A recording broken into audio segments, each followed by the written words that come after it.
l'adoration, Jésus, des louanges. Alléluia. Il n'y a que toi, Seigneur. Il n'y a que toi, oh Yahweh, Yahweh. Il n'y a que toi, Jésus. Tu mérites l'adoration de nos cœurs. Tu mérites, reçois la gloire, Seigneur. Reçois l'honneur, Yahweh. Reçois l'adoration de ce soir. Nous te rendons de multiples actions de grâce. Car tu es digne. Tu es Dieu. Alléluia. Yeah. Gloire au Seigneur.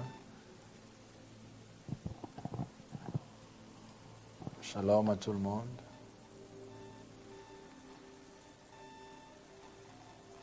Est-ce que vous pouvez bien m'écouter? Gloire à Dieu. Là, je peux voir les gens en train de, comme on dit, waving en anglais. Merci beaucoup. Que Dieu vous bénisse. Merci, merci Kassabine. Je peux voir Flair Akoli. Je peux voir Lino. Que Dieu vous bénisse. Merci.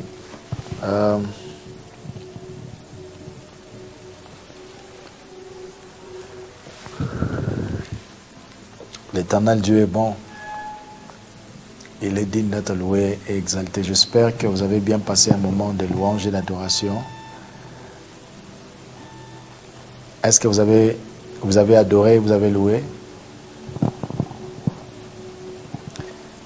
Ok. Gloire au Seigneur. Kassabine dit yes. Je vois. Ouais. Parfait, parfait. Alors, est-ce qu'il y a une personne ici, c'est ta première fois? C'est votre première fois de nous rejoindre dans ce programme? C'est votre première fois? All right, nous avons Lino, que Dieu bénisse. Vous me suivez depuis d'où comme ça? De quel pays? Est-ce que tu peux écrire? Comme ça je puisse voir. Bénisse. Gloire au Seigneur, gloire au Seigneur. Dieu est bon. Que Dieu vous bénisse tous, partout où vous nous suivez, depuis Canada, la France, la Belgique, l'Amérique, l'Afrique. De partout où vous êtes, encore une fois, j'aimerais dire merci et que Dieu vous bénisse. Parce que pour votre temps, le temps que vous avez mis aujourd'hui pour être dans la présence de Dieu, c'est déjà un sacrifice. Et à chaque sacrifice que nous faisons, il y a une récompense, que Dieu récompense son peuple. Amen. Alors, ce sacrifice, vous ne l'avez pas fait à l'homme, mais vous le faites en Dieu parce que vous voulez apprendre de Dieu, vous voulez connaître quelque chose venant de Dieu. Et lorsque l'homme fait des sacrifices venant de Dieu, Dieu est obligé de récompenser la personne. Car la parole de Dieu déclare « Cherche-moi et tu me trouveras ». Et la Bible dit encore, Dieu a déclaré quelque part dans la parole, a dit « Je récompenserai ceux-là qui me cherchent. Je récompenserai ceux-là qui me cherchent en vérité et en esprit. » Donc Dieu récompense ceux-là qui le cherchent en esprit et en vérité. Quand la parole de Dieu dit Jésus-Christ est en Samarie, et lorsqu'il arrive en Samarie, la Bible dit, la femme en question qu'elle avait cinq maris. Jésus l'a demandé, femme, est-ce que tu es mariée? Et la femme n'était pas capable de répondre à cette question parce qu'elle s'est remariée à beaucoup de fois. Et Jésus-Christ savait pourquoi elle demandait cette question, parce qu'elle savait que la femme n'était pas encore établie. Elle était 50-50. Et lorsque la femme a répondu à Jésus, elle a dit, je ne suis pas mariée. Et Jésus-Christ a confirmé, bien sûr que tu n'es pas mariée, mais je vois que tu as été mariée 5 fois. Et la femme a été choquée. Donc, il veut dire que le prophétique, lorsque Dieu permet les prophétiques dans un endroit, ce n'est pas pour que les gens puissent connaître qu'ils seront riches, ou qui mourra, ou si tu vas réussir ou pas. Mais lorsque Dieu permet que les prophétiques soient dans une place, c'est pour retourner les hommes vers lui. Amen. Amen. C'est pour retourner les hommes vers Dieu, que le cœur des hommes puisse retourner vers Dieu. C'est pour cela que Dieu parle.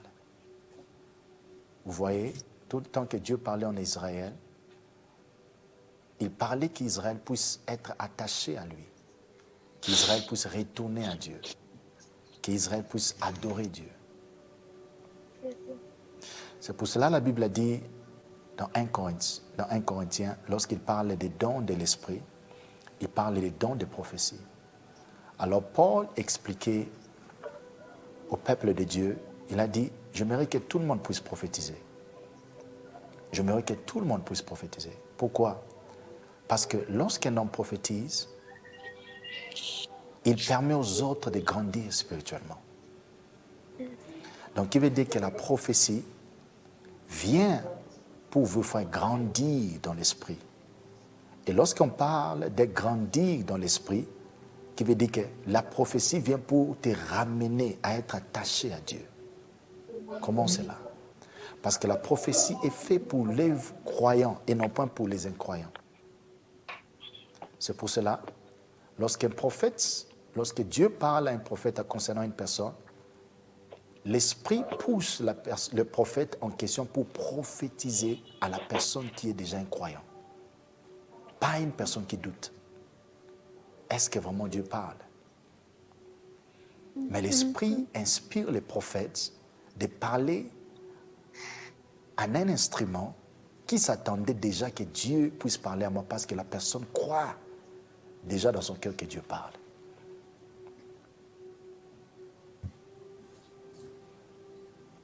Alors, il a dit, lorsque la prophétie vient, et si vous prophétisez, s'il y avait un péché qui entrait au milieu de vous, et écoutez ce que Dieu est en train de parler, en révélant les secrets du cœur, la personne en question tombera à terre et criera en Dieu pour dire merci Seigneur. Et il se repentira de ses péchés et il retournera à Dieu. Il se repentira de ses péchés et retournera à Dieu. Donc il veut dire que la première clé pourquoi la prophétie elle est dans une place, c'est pour que les hommes, les femmes puissent retourner intacts à Dieu. Et aujourd'hui, la prophétie a été transformée en d'autres choses. Les gens viennent pour écouter la prophétie pour satisfaire leurs propres désirs. Ils veulent juste que Dieu puisse leur dire qu'est-ce qui va se passer demain, qu'est-ce qui va être avec mes enfants, qu'est-ce qui se passera avec mon mariage, est-ce que je vais réussir, est-ce que j'aurai ces papiers, est-ce que ce business ça va réussir, est-ce que cette maladie va quitter. Ok, c'est bien de consulter de cette façon, mais Dieu n'est pas un magicien et un prophète n'est pas un magicien. Un magicien, c'est différent. Un magicien il doit prendre quelque chose de tes mains pour invoquer des esprits de sorte qu'ils puissent te parler de ce qui va venir. Et aujourd'hui, tout le monde est là, vous êtes connectés, personne n'a payé quoi que ce soit. Mais tout le monde est connecté aujourd'hui pour écouter de la part de Dieu. C'est déjà bien. Mais c'est aussi très dangereux. Parce que personne ne vient devant Dieu main vide. C'est vraiment aussi très dangereux. Parce que le monde des esprits, c'est un monde qui cherche à être attaché avec ce qui est physique. Et le seul moyen que le monde des esprits est attaché avec ce qui est physique, c'est lorsque le physique s'ouvre ou ouvre son cœur pour recevoir ce qui est de l'esprit. Alors, il y a plusieurs moyens de recevoir de ce qui est de l'esprit. La prophétie est une des moyens, un des moyens. un des moyens par lesquels Dieu amène de ce qui est spirituel pour s'attacher à ce qui est physique. Par exemple, Je suis en c'est conférence, par ça une va. prophétie Voilà. que David a eu à connaître Ça qu'il va serait bien, un bien. roi. C'est par une prophétie Bazate. que les gens ont eu à connaître, peut-être Élisée, vous pouvez en parler Je les ai d'Élisée, envolés. Jephthé, on va parler de qui Merci, papa. qui c'est des kings, c'est des rois que Élie est allé pour oindre, Élisée est allé pour oindre. Donc ils sont allés, ils ont reçu la prophétie. Alors la prophétie n'est pas seulement des paroles, mais la prophétie vient pour t'établir dans ta destinée prophétique que Dieu t'a appelé à être assis. Je ne sais pas si vous me comprenez. Il y a Est-ce beaucoup que de vous êtes là? bruit. Oui, il y a. S'il vous plaît, s'il vous plaît. Si vous Il y sentez a que... beaucoup de bruit. Est-ce Il y a que you beaucoup can de just bruit. mute everybody? Quelqu'un fait trop de bruit, là, on entend moins.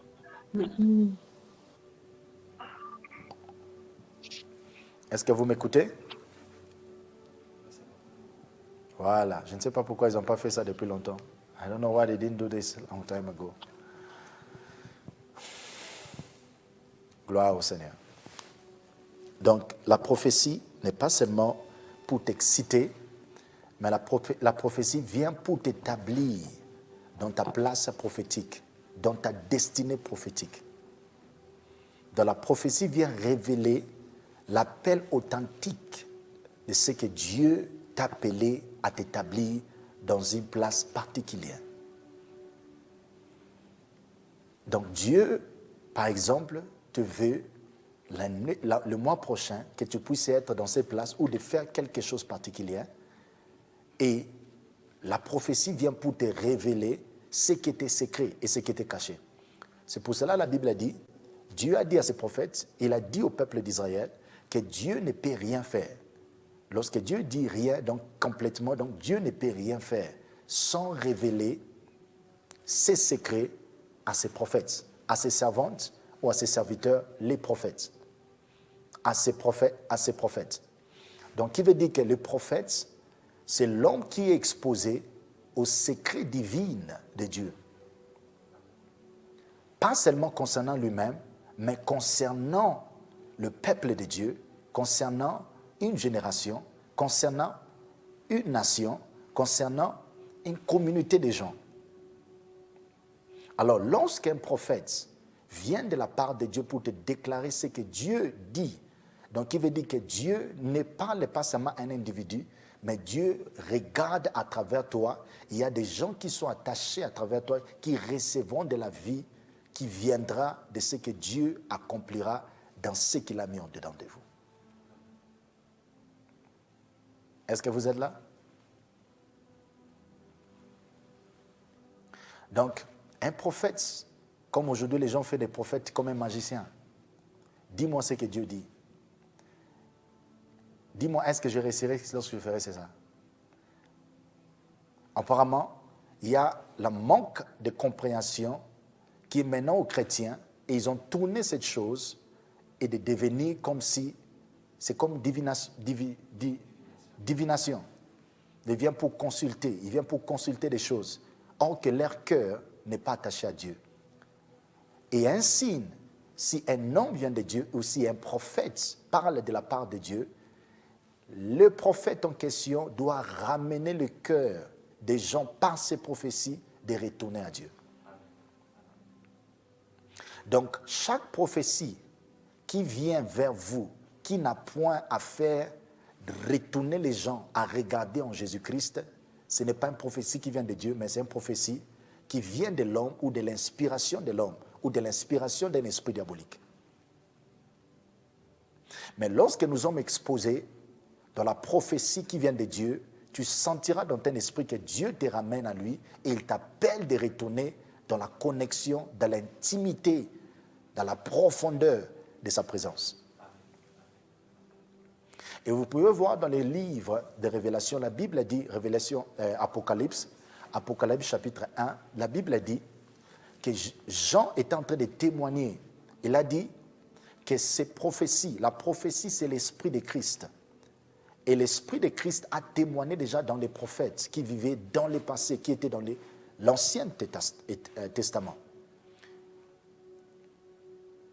Car la prophétie c'est l'esprit de Christ. C'est ça que Jean a dit. La prophétie c'est l'esprit de Christ.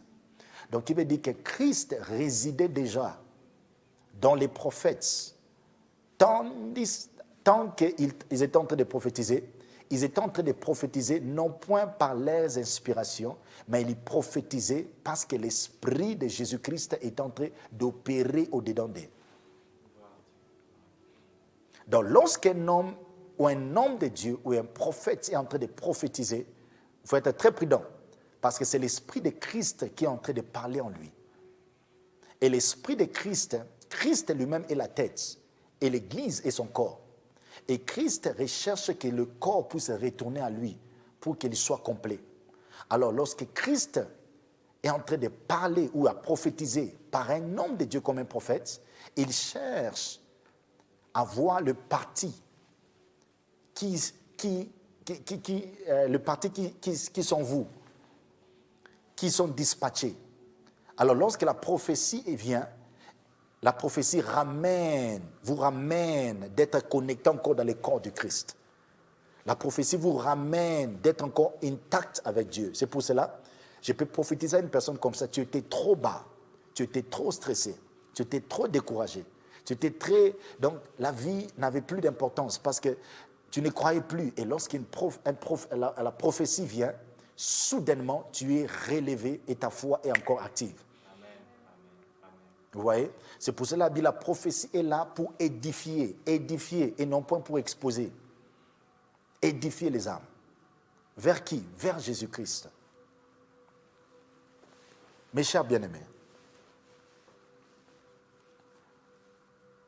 comment ça se fera-t-il que nous avons été dans l'église, nous avons prié, écoutez-moi bien, nous avons jeûné, vous partez au veillées, vous priez, vous entrez en ligne, vous écoutez des prédications, et à la fin, votre âme de se perdre.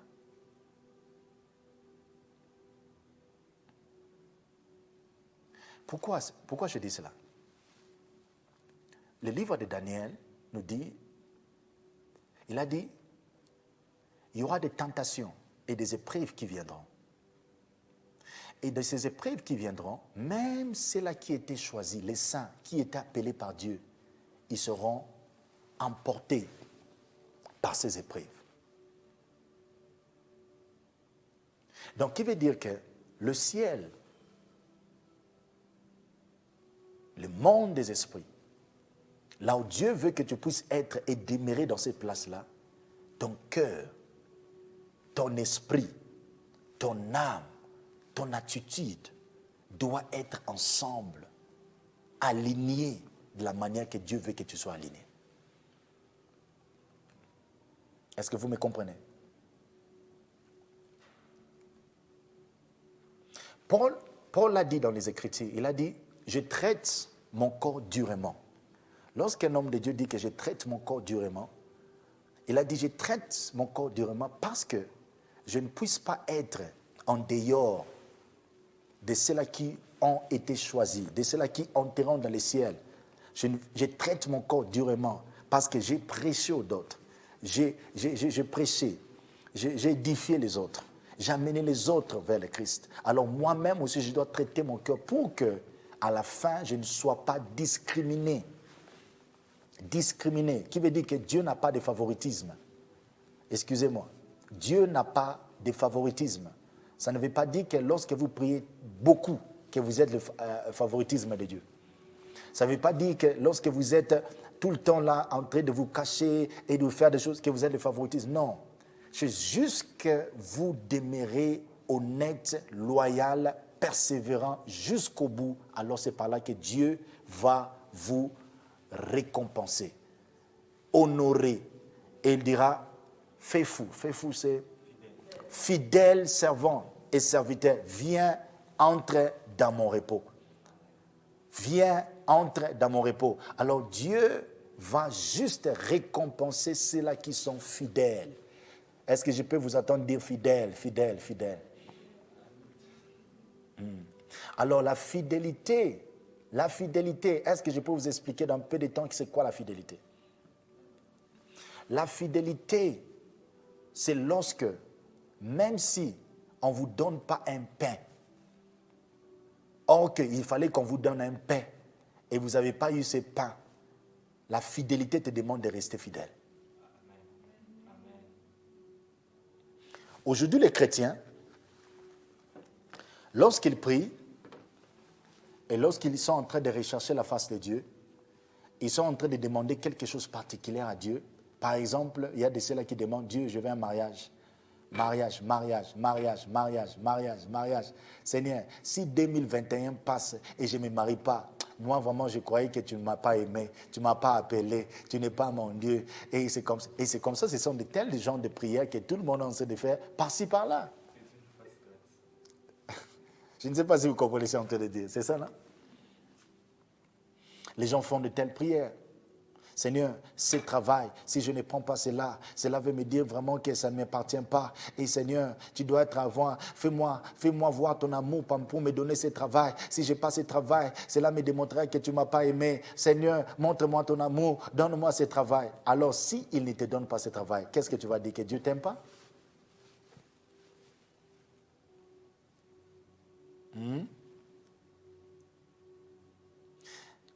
Mais en fait, c'est ça la prière que les gens font. L'amour de Dieu n'est pas déterminé par les choses matérielles, parce que Dieu ne regarde pas ce qui est physique, mais Dieu regarde l'esprit. Alors, lorsque les chrétiens commencent à déterminer leur amour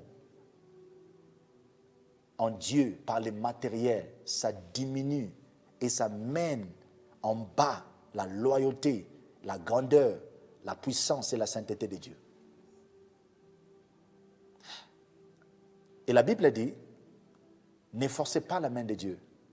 Ne forcez pas la main de Dieu. Qui veut dire que même s'il te délivre ou s'il ne te délivre pas, il reste Dieu. C'est pour cela Daniel a dit, lorsqu'il est amené dans le feu, dans le fosse au lion, ou même dans le feu, et les quatre, Meshach, Shadrach et Nego, ils ont dit, même si notre Dieu ne nous délivre pas, même s'il ne nous délivre pas, Maman Albertine, tu peux nous dire, même s'il ne nous délivre pas, il reste toujours notre Dieu. Il reste toujours notre Dieu. Même s'il ne me prophétise pas, même s'il ne me révèle pas, il reste toujours mon Dieu. Il reste toujours mon Dieu. Alors, ne définis pas l'amour de Dieu lorsque les choses ne vont pas de la manière que tu as prévue.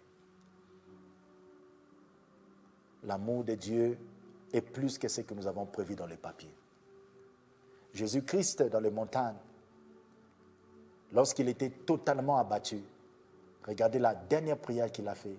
Il a dit, Jésus-Christ a prié, il a dit, Dieu, Père, éloigne de moi cette coupe. Mais au moins, pas ma volonté, mais que ta volonté soit faite. Donc, il veut dire que Jésus-Christ, il est arrivé dans une place où par laquelle il demandait que Dieu, s'il te plaît, donne-moi cette chose. Mais c'est mon corps qui demande, mais ce n'est pas mon esprit. Alors, je ne voulais pas et je ne voudrais pas accepter ce que mon corps me pousse à prier, mais je demande à ce que l'esprit m'accorde ce que mon esprit est en train de demander. Pas ma volonté, mais que ta volonté soit faite. Pas ma force, mais que ta force soit manifestée. Est-ce qu'il y a des gens comme ça? Est-ce qu'il y a des temps de gens qui se disent à Dieu? Combien de gens qui se sont détournés de Dieu parce que Dieu n'a pas répondu à leur prière? Combien de ceux-là se sont détournés de Dieu parce que Dieu n'a pas guéri quelqu'un qui est à l'hôpital, il est mort. Il a dit que Dieu l'a pris. Pourquoi Dieu a fait cela? Combien de ceux-là qui se sont détournés de Dieu? Ils sont beaucoup. Combien de ceux-là qui ont perdu leur bien-aimé par le corona dans cette saison? Ils ont prié Dieu, ils ont cherché Dieu, ils ont gêné même. Dieu sauve cette personne de cette hôpital, qu'il soit guéri, qu'elle soit guérie. Seigneur, libère cette personne. Mais à la fin, la personne, elle est morte. Est-ce que Dieu n'était pas fidèle? Il est fidèle. Dieu est fidèle. Dieu est fidèle. Dieu est amour. Est-ce que des gens peuvent me témoigner cela? Dieu est amour. Dieu est amour. Est-ce que je peux écouter dire Dieu est amour? Ah, il y a de ceux-là qui ne disent pas Dieu est amour. Est-ce que vous êtes touchés? Dieu est amour. Gloire au Dieu est Seigneur. amour. Dieu est amour. Dieu est amour. Aujourd'hui, Dieu est va. Dieu est amour. Gloire au Seigneur. Dieu est amour. Gloire au Seigneur. Dieu est amour. Aujourd'hui, Dieu Dieu est amour. peut Dieu est démontrer amour. son amour à vous d'une façon très différente. Très différente. Il va démontrer son amour vers vous d'une façon très différente. Et lorsqu'il va démontrer son amour vers vous, cela éteindra la soif quelque part où ton âme est en train de soupirer. Parce que Dieu répond là où ton esprit était dans les besoins. Dieu répond à ton esprit et non pas à ta chair. Car la chair, elle est poussière, mais ton esprit lui appartient. C'est pour cela, j'ai dit au commencement que Dieu regarde à l'adoration qui se fait en esprit et en vérité. Jusqu'à ce que c'est votre esprit qui s'exprime devant Dieu. Il n'y a plus de connexion entre vous et Dieu. C'est votre esprit que Dieu demande. C'est votre esprit qui doit être connecté à Dieu. C'est votre esprit qui doit être actif. Et c'est pour cela aujourd'hui, Dieu nous demande de retourner dans notre premier amour. Dieu nous demande de retourner dans notre premier amour, peuple de Dieu. Souvent, nous sommes devenus très occupés. J'ai du travail, j'ai bien travaillé trop. Je suis fatigué, je ne peux pas prier. Oh, j'ai été à l'école, j'ai été au boulot, je suis fatigué, je ne peux pas prier, laisse-moi seulement dormir. Et souvent, nous mettons des excuses dans des places où Dieu s'attendait à nous de prier. La Bible a dit, Jésus-Christ nous a dit, il a dit, la chair, elle est faible, mais l'esprit, elle est disponible. Donc, il veut dire qu'à tout moment, notre esprit est disponible devant Dieu. Mais c'est la chair qui est faible. Et lorsque la chair, est-ce que c'est un mot faiblicité? La faiblesse. Lorsque la faiblesse de la chair affecte l'esprit de l'homme, directement, il n'y a plus de contact entre cette personne avec Dieu.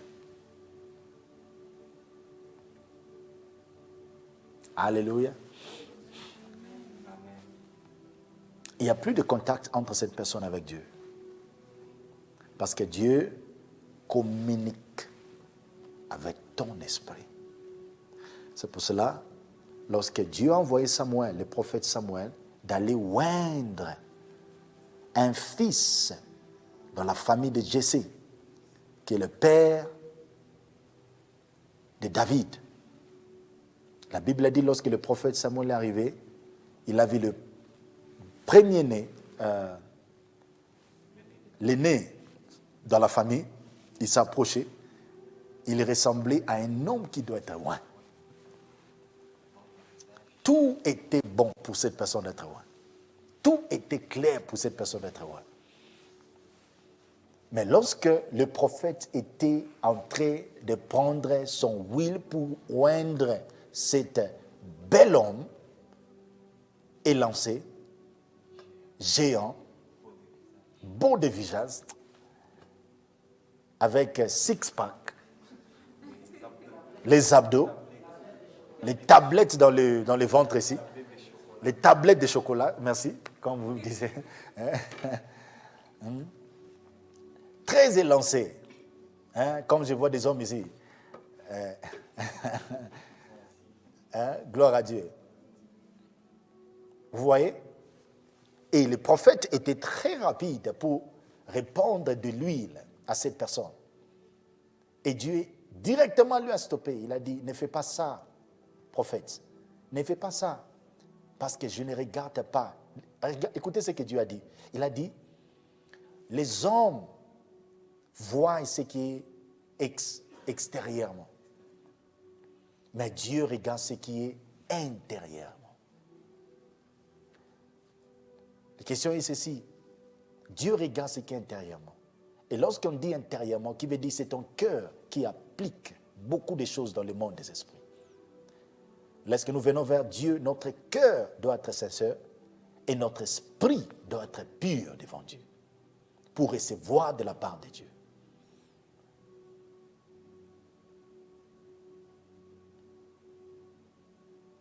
Dieu a besoin de nous tous.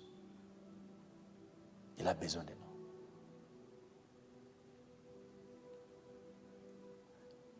Et je vais vous choquer de quelque chose. Dieu ne répond jamais dans tes larmes. Tes larmes ne bougent pas Dieu. Il y a une seule chose qui bouge Dieu. C'est la foi. C'est la foi. Alors, les chrétiens pleurent, pensant que Dieu doit regarder comment je pleure et il aura pitié de moi. Il a déjà eu pitié de toi lorsqu'il a envoyé Jésus-Christ. Il t'a tout donné. Je vois Fleur Colli qui est en train de dire Amen. Jésus-Christ a déjà eu pitié de nous. 2000 ans passés, il a eu pitié de nous. Lorsqu'il a pleuré à la croix, Jésus-Christ a vu ses larmes. Il a regardé tout le monde qui devait venir après Jésus-Christ pour recevoir de la part de lui. Alors lorsque nous pleurons, lorsque nous allons dans notre chambre, nous pleurons, nous disons, Jésus, est-ce que tu ne regardes pas toutes mes souffrances? Comment c'est là? Jésus-Christ, lui, il regarde combien sont effectives ta foi en lui. Combien est effective ta foi en lui. Est-ce que tu es effective dans ta foi dans la présence de Dieu? Combien tu aimes Dieu dans ton cœur? Combien tu es attaché à Dieu? Ma parole va à tout le monde aujourd'hui, c'est que Dieu est en train de vous dire. Combien tu es près de Dieu? Combien tu es près de Dieu? Combien tu es près de Dieu? Qu'est-ce que tu es en train de t'attendre de Dieu d'accomplir dans ta vie? Tout le monde est là. Tout le monde s'attend à Dieu. Mais quelle est la chose que vous êtes en train de s'attendre à Dieu d'accomplir dans ta vie?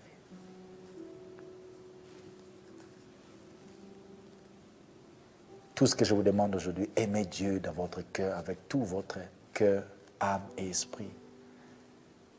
Aimez Dieu avec tout ce que vous avez en main. Aimez-lui de tout cœur. Il y aura des temps où vous allez vous demander, vous vous tiendrez devant le trône de Dieu et vous regarderez, si seulement j'avais aimé Dieu de tout mon cœur, j'allais être encore plus profond encore dans le royaume des cieux. Si seulement vous pouvez aimer Dieu sincèrement dans votre cœur. Aimez Dieu. La méchanceté, elle est très forte aujourd'hui dans le monde. Les hommes sont devenus méchants, même dans l'église. Les hommes et les femmes sont devenus très méchants, très très méchants. Et leurs cœurs se sont endurcis pour ne plus écouter la part de Dieu. Ils veulent Dieu leur dire ce qu'il veut que Dieu puisse leur dire. Ils ne veulent plus écouter ce que Dieu est en train de dire concernant leur vie. Alors nous devons revenir dans une place dans laquelle où Dieu nous retourne dans ce premier amour. Ma parole va à vous. Je ne sais pas si c'est qui, mais Dieu parle à tout le monde ici. Retournons à notre premier amour. Je ne sais pas si vous pouvez voir en Apocalypse, c'était Apocalypse chapitre 2, il disait à cette année, il disait, retourne à premier amour. Mais cette personne, je ne sais pas, une personne peut me lire ça. Apocalypse chapitre 2. Revelation chapter 2.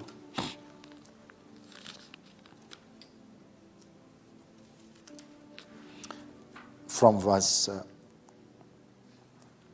2. On peut commencer Apocalypse chapitre 2, verset 2. On peut commencer à partir de là.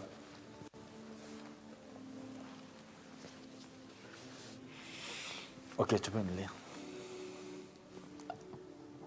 Apocalypse chapitre 2, verset 2. Nous lisons au nom de Jésus-Christ. Je connais tes œuvres, ton travail, ta persévérance. Écoutez, Jésus-Christ est en train de dire, je connais tes œuvres. Ton travail? Ton travail. Écoutez-moi, veille Attentivement, oui. Je connais toi, tes œuvres. Tes œuvres, ton travail. Ton travail. Et ta persévérance. Et ta persévérance. Écoutez-moi très très bien. Vous voyez, c'est trois clés. Donc il veut dire que cet homme avait des œuvres, il avait des travails. Donc il veut dire qu'il travaillait dans les temples de Dieu. Amen. Amen. Il était à l'église tout le temps. Amen. Vous voyez, il faisait des œuvres à l'église. Quel genre des œuvres? Il achetait des choses à l'église. Amen. Ils amenaient des gens dans l'église. Il faisait des choses à l'église. Alors il a eu des œuvres. Ses œuvres étaient merveilleuses. Et le travail était bon. La persévérance. Il était persévérant. À tout le temps, il était persévérant à l'église. Persévérant aux choses de Dieu. Gloire à Dieu. Mais pendant qu'il était persévérant, il y avait quelque chose qui lui manquait. C'était quoi? Je sais que tu ne peux pas supporter le méchant. Je sais que tu ne peux pas supporter les méchants. Qui veut dire qu'il n'était pas dans des boîtes de nuit. Il n'était pas avec le buveur. Il n'était pas avec les gens qui font du mal. Donc il était un bon homme. Est-ce que vous voyez avec moi? Je sais que tu ne peux pas supporter le méchant. Oui. Que tu as éprouvé ceux qui disaient apôtres et qui ne les sont pas. Tu as même éprouvé. Donc, il veut dire que tu es même allé attester, mais à voir des faux prophètes, des faux apôtres, des faux évangélistes. Tu as même vu que les gens qui étaient là en train de voler Dieu dans l'église, tu peux même attester qui sont des vrais hommes de Dieu et des faux hommes de Dieu. Tu les connais tous. Mais il n'y a rien de spécial en ça. Vous voyez? Il n'y a rien de spécial en ça. Rien de spécial. Et souvent, ce que nous appelons spécial, dans les yeux de Dieu, ce n'est pas spécial. Mais que tu as éprouvé ceux qui se disaient apôtres et qui ne le sont pas, et que tu les as trouvés menteurs. Tu les as trouvés menteurs. Oui, verset 3. Verset 3. Que tu as de la persévérance, oui. Que tu as souffert à cause de mon nom. Oh, tu as même souffert à cause de Jésus-Christ. Est-ce qu'il y a des gens ici qui ont souffert à cause de Jésus? Vous êtes ici, vous avez souffert à cause de Jésus. Come on. Est-ce que je peux vous voir? Donc, il y a d'autres ici, ils n'ont pas souffert pour Jésus. Ah, vraiment. Il y a des gens ici qui n'ont même pas souffert pour Jésus. Mon Dieu. Oh, Pierre, elle est là. Que Dieu vous bénisse, Pierre. Il y a des gens ici qui n'ont même pas souffert pour Jésus. Mais gloire à Dieu pour ceux-là qui ont souffert pour Jésus-Christ. Gloire au Seigneur Dieu. Alors, il a dit, il a souffert pour Jésus. Tu as souffert à cause de mon nom. Il a souffert à cause du nom de Jésus-Christ. Mais vous savez, pendant toutes ces souffrances qu'il a souffert à cause de Jésus-Christ, cela, toujours, n'est pas spécial aux yeux de Dieu. Nous souffrons souvent à cause de Jésus. Comme je suis là déjà, je suis en train de vous enseigner, c'est une souffrance, c'est un sacrifice. Et sacrifice, c'est la souffrance. Et c'est une deuxième séance de la journée. Voilà, c'est deuxième séance de la journée. Je viens de finir un service et maintenant je suis là avec vous. Merci pour votre temps. Gloire au Seigneur. Mais c'est du service, c'est du sacrifice. Donc tout le monde doit souffrir à cause de Jésus-Christ.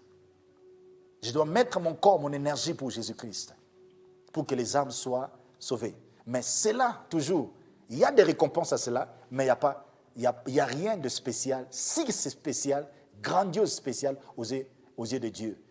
Mais il y a quelque chose qui est très spécial aux yeux de Dieu. Nous allons voir ça dans ces Écritures. Il a dit quoi?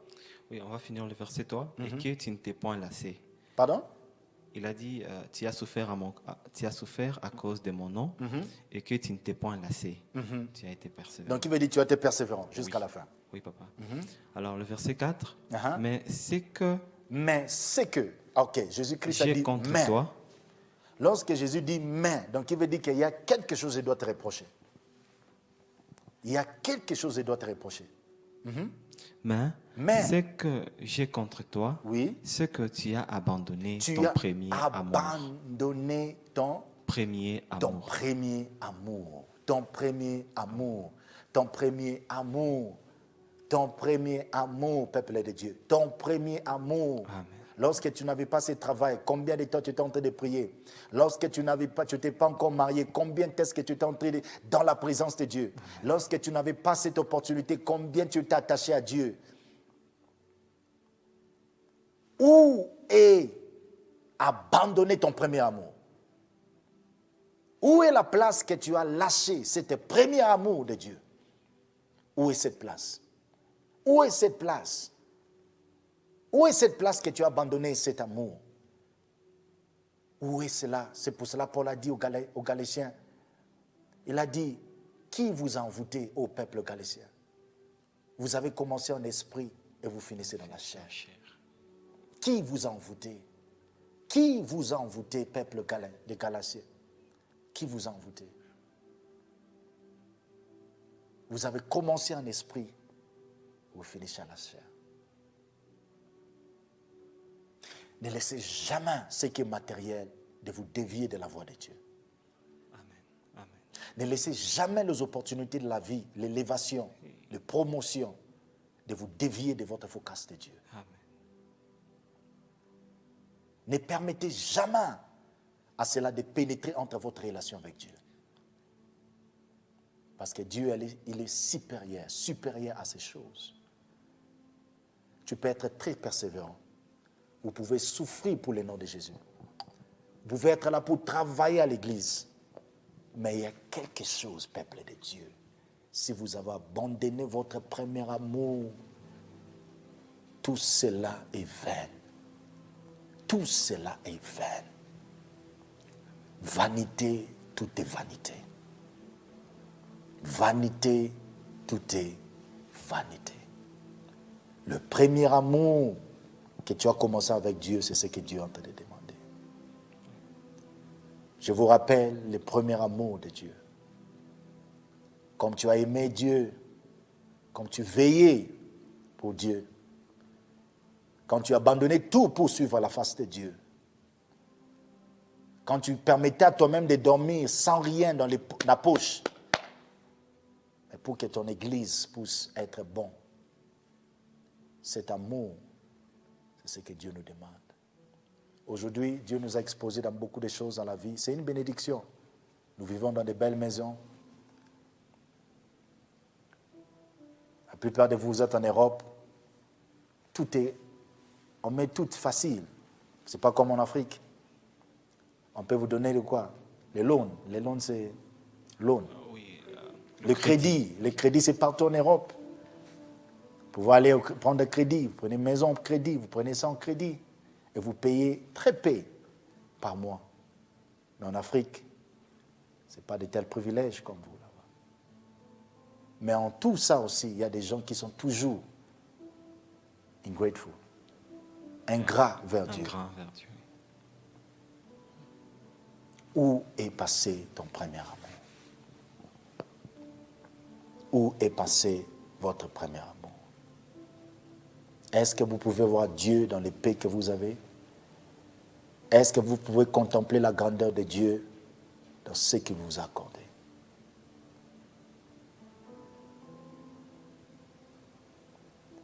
Dieu nous veut que nous puissions le servir en esprit dans tous les temps que nous le servons. Aujourd'hui, c'est une journée que Dieu a faite. Il appelle cette journée, si vous écoutez la voix de l'Esprit, ne résistez pas. Mais faites ce que l'Esprit est en train de vous demander. Il n'y a rien qui peut satisfaire Dieu si ce n'est pas notre amour pour lui. Et notre amour pour notre prochain. Et il n'y a pas d'amour dans nos cœurs si nous n'aidons pas ceux qui sont dans les besoins. Il n'y a point d'amour dans nos cœurs que nous pouvons témoigner que nous avons de l'amour si notre cœur est trop dur lorsque Dieu nous demande des choses à faire pour lui. L'amour se manifeste par notre générosité, par notre bienveillance, par notre gentillesse, par notre façon que nous aimons Dieu de cœur et nous aimons les hommes de tout notre cœur. Nous les aimons sincèrement de notre cœur. Et celui qui aime ne parle pas du mal de l'autre. Celui qui aime ne détruit pas.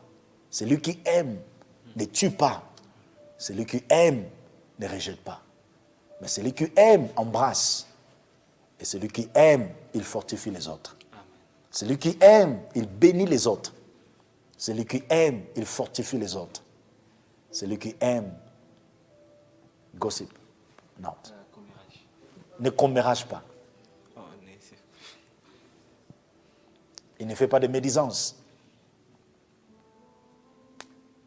Aimons-nous les uns et les autres. C'est le commandement que Dieu nous a donné à accomplir.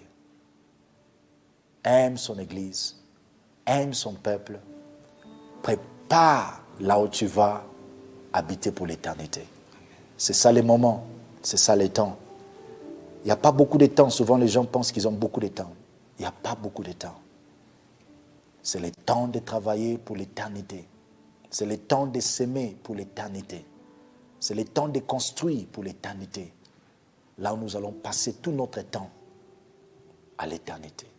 C'est maintenant dans le paix que vous faites dans ton prochain, dans le paix que vous faites dans l'église, dans le paix que vous faites par ceux-là qui sont abandonnés, vous êtes en train de construire quelque chose de grand dans le ciel. Souvent, ce n'est pas bien de bloquer le cœur lorsqu'il y a une demande qui s'affiche devant vous, qui vient de Dieu.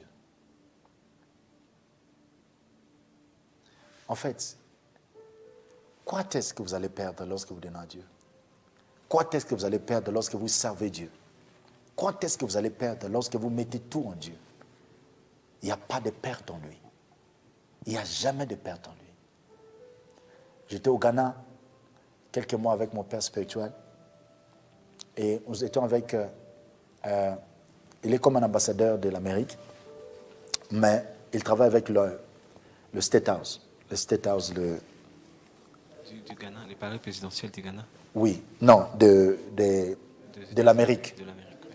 Ou la Maison Blanche. Alors, on était assis, on prenait breakfast, le petit déjeuner du matin. Alors, mon père spirituel m'a amené, il a dit, allons dans cette réunion. Alors, nous sommes allés avec lui dans cette réunion. On s'est assis et on prenait ce petit déjeuner.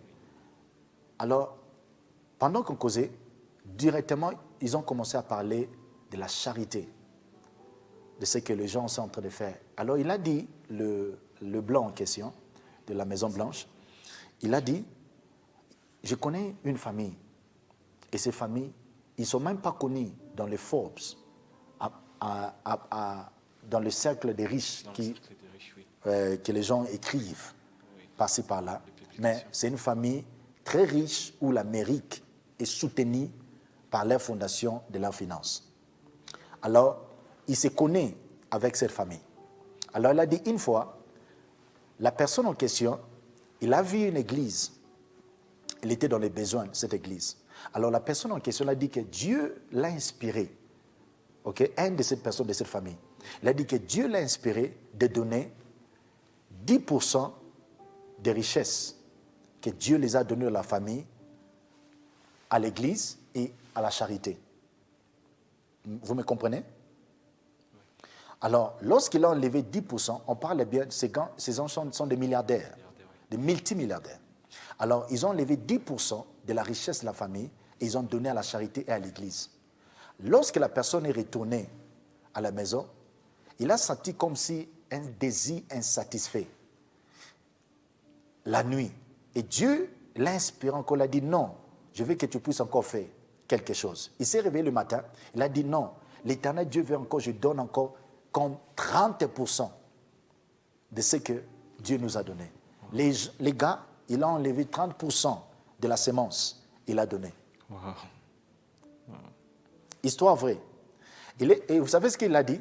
Il a dit à chaque fois, je donne 30%, 10%, Dieu me retourne cela rapidement. Alors je me demande, je donne et Dieu me retourne cela plus que ce que je suis en train de donner. Alors, il a encore retourné, Dieu lui dit encore, il a senti encore, non, je dois encore donner 50%. Il a donné 50% des richesses. Pendant qu'il donnait 50%, Dieu encore l'a restauré encore. Wow, gloire à Dieu. Il a dit non. Alors, il a développé encore une autre. Il a dit, cette fois-ci, je donne 80%. Wow. Il a donné 80% des richesses à la charité et à l'église. Je vous dis histoire vraie. Aujourd'hui, Dieu leur a même donné encore plus. Amen. Alors, mon père spirituel et le gars en question, il est en train de me dire, alors je me suis dit, Seigneur, pourquoi je suis ici en train d'écouter ces histoires très puissantes, très merveilleuses? Alors, j'ai eu à comprendre quelque chose. Dieu m'ouvrait mon esprit à comprendre les bénéfices que nous serons surpris au ciel. Nous pensions souvent que ce sont des pasteurs qui auront des grandes cités, ils auront des grandes maisons, ils auront des grandes maisons au ciel parce qu'ils ont fait beaucoup de choses, ils étaient toujours à l'église. Non, il y a des gens qui font des choses qui touchent le cœur de Dieu et Dieu leur donne des grandes choses au ciel. Gloire à Dieu. Gloire à Dieu. Des grandes choses au ciel. Alors, le peu que tu peux avoir aujourd'hui, ça peut faire beaucoup dans le monde des esprits. Ça fait faire beaucoup pour vous préparer dans les places où vous êtes allés, en train d'aller au ciel. Ne résistez pas là où Dieu vous demande à faire quelque chose. Et le cœur ouvert et faisait tout pour la gloire de notre Seigneur Jésus-Christ. Gloire au Seigneur. Amen. Amen. Gloire au Seigneur. Amen. Amen. Célébrons l'Éternel. Célébrons Jésus-Christ. Célébrons Jésus. l'Éternel pour ce message. Merci beaucoup. Kadabadibro Santabaya. Vous savez, l'autre fois, j'étais là, je suis venu à l'autre session. Oui, la session passée. La session passée. Nous avons fini la session passée. Alors, pendant que j'ai quitté la session, parce que je n'étais pas au Nairobi, c'est qu'il était là, vous avez vu, je n'étais pas aux alentours. Mais lorsque je suis rentré à Nairobi, je dormais et je suis réveillé et l'Esprit me dit, il vient m'interpeller, tu as dit, qu'est-ce que tu as fait cela? Il a dit, ce n'est pas une bénédiction. Lorsque tu viens et enseignes les gens la parole de Dieu, et tu prophétises, et tu dis de la part de Dieu, et les gens qui étaient sans honorer Dieu. Il a dit, ce que tu as fait, ce n'est pas une bénédiction pour ce peuple. Oui. Ce n'est pas une bénédiction. Il a dit, tu contredis la loi. Parce qu'il est écrit dans Galates chapitre 6, verset 6. Qu'est-ce qu'il a écrit? Galates chapitre 6, verset 6. Galates 6, verset 6, dis-moi. Galates 6, verset 6. Uh-huh. Galates 6, verset 6. Uh-huh. Nous lisons au nom de Jésus-Christ. Oui. À celui à qui l'on enseigne. À celui à qui l'on enseigne quoi? La parole de Dieu. Fasse part de tout ce bien. Fasse part de tous ces biens. Quel bien? À celui qui l'enseigne. Le bien matériel à celui qui l'enseigne. Gloire au Seigneur. Amen. Fasse part à celui qui l'enseigne quoi? La parole de Dieu. Pourquoi? Continue à lire. Allez. Verset 7. Ne vous y trompez pas. Ne vous y trompez pas. On ne se moque pas de Dieu. On ne se moque pas de Dieu. Qui veut dire que lorsqu'on vient, on écoute la part de Dieu, la prophétie, il y a des guérisons, il y a la parole de Dieu qui s'est donnée et les gens quittent sans honorer Dieu. Vous voyez ce qu'on est en train de faire? On se moque de Dieu. C'est pour cela l'Éternel Dieu, après cette réunion, il est venu vers moi, il a dit, il m'a interpellé, il a dit, ne fais plus ça.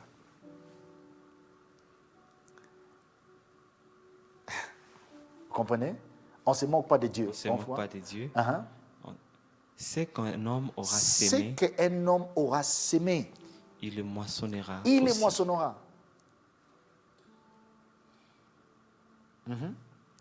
Verset 8. Celui qui sème pour sa chair moissonnera de la chair. Celui qui sème pour sa chair moissonnera De la chair, de la la chair. correction. La corruption.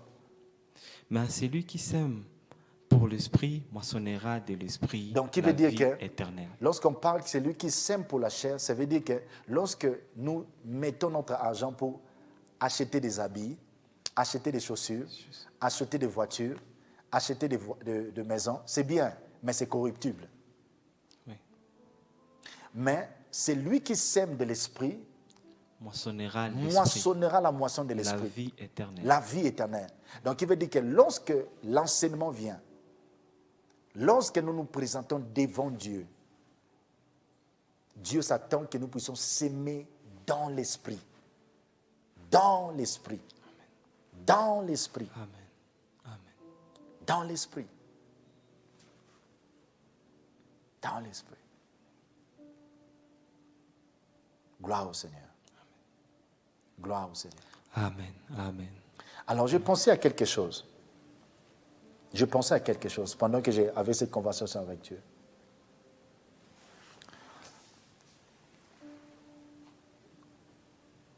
Nous allons créer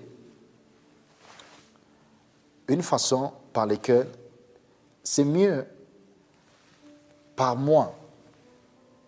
Ça, c'est partnership avec l'homme de Dieu. Oui, le partenariat avec l'homme de Dieu. Partenariat avec l'homme de Dieu. Souvent, il y a des gens qui font par mois. Oui. Ok? Il y a des gens là qui peuvent faire par service des semences. Mais il y a ce qu'on appelle partenariat. Partenariat qui veut dire que j'ai partenaire avec cet homme.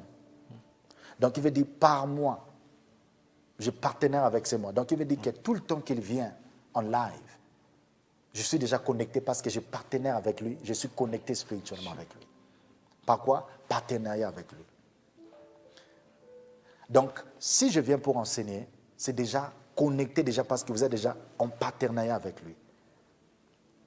Et c'est le moyen où l'homme se connecte à la grâce spirituelle qui est dans l'homme de Dieu, que Dieu a positionné. Amen. Amen. Par partenariat. Gloire au Seigneur. Amen. Amen. Donc, développez cette attitude et regardez à cette attitude. Voyez comment Dieu va vous guider, mais soyez connectés. Pas seulement en écoute, mais soyez connectés à la grâce qui est dans l'homme de Dieu. Et il y aura quelque chose que Dieu va commencer à accomplir dans l'esprit, dans la famille, dans les finances et par-ci par-là de ce que vous savez faire. Est-ce que vous pouvez acclamer Jésus-Christ pour cela? Célébrons le Tout-Puissant. Gloire au Seigneur. Gloire au Seigneur. Gloire au Seigneur. Oh, adoration, Jésus, des louanges. Alléluia. Il n'y a que toi, Seigneur.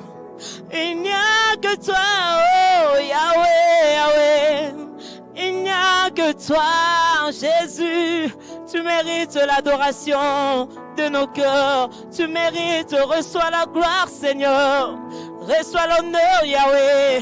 Reçois l'adoration de ce soir. Nous te rendons de multiples actions de grâce. Car tu es digne. Tu es Dieu. Alléluia. Yeah.